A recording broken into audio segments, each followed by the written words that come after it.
Donc, petite vidéo rapide pour l'histoire du routing. Euh, si je vais me prendre un fond de carte sur lequel j'ai, par exemple, plusieurs chemins forestiers. On va aller juste pour voir là, OpenStreetMap, à cet endroit-là, ne montre vraiment rien. Euh, ce qui va se passer, c'est que quand on va cliquer sur la carte pour faire, disons, un nouveau fichier, donc une nouvelle trace, euh, si l'option Routing est à Off, on peut cliquer n'importe où. Mais si l'option Routing est à On, il va toujours nous dire qu'on est trop loin d'une route. Et la raison pour ça, c'est que quand on clique, GPX Studio essaie d'aller chercher dans la base de données OpenStreetMap le chemin le plus proche. Donc, s'il n'y en a pas dans OpenStreetMap, bien évidemment, GPX Studio va te dire que ça ne fonctionne pas. Donc, si par exemple on prend Gravel Roads et qu'on allume les chemins forestiers, ben, il y a un ensemble de chemins qui sont affichés à l'écran, mais OpenStreetMap n'est pas au courant que ça existe et le routing engine de GPX Studio non plus.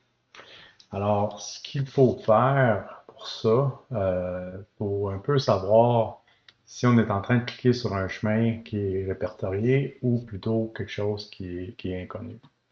Donc, je vais recommencer ici. Je vais juste fermer ça. Donc, New. Voyez-vous, le routing est à On. euh, et dans ce cas-ci, c'est une route qui existe dans OpenStreetMap et le routing fonctionne. Mais aussitôt que je vais aller cliquer ailleurs, comme ici, ça ne fonctionnera pas. Alors, ce qu'il faut faire, c'est manuellement tracer des chemins. Donc, on éteint le routing et on continue notre route grossièrement comme ça, jusqu'à ce qu'on ait, disons, rejoindre une autre route comme celle-là ici. Et on peut rallumer le routing.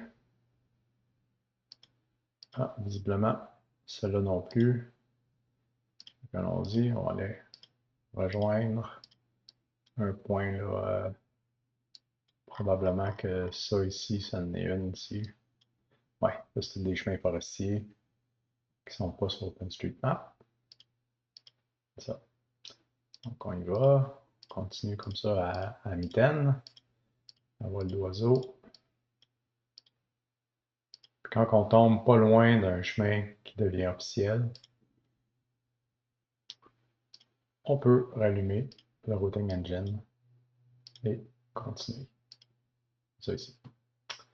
Maintenant, si on veut raffiner les points, ben ici, si je le drag and drop, ça va me dire le même problème parce que je le drop à un endroit où il n'y a pas de route. Donc, il faut que j'éteigne le routing, je fasse mes modifications et je rallume le routing lorsque je voudrais, par exemple, ici, aller sur des chemins qu'on sait qui sont routables. Alors, il faut jouer avec ça on and off. Il y a un hotkey, donc F5 permet d'allumer et d'éteindre ça à volonté. Parce que là, il est éteint, puis là, ben, le routing va pas défaire. Donc, tout ce qui est entre ces deux points-là, il va se faire sans routing. Donc, faut s'habituer un peu, mais c'est un peu comme ça que ça fonctionne dans le back-end.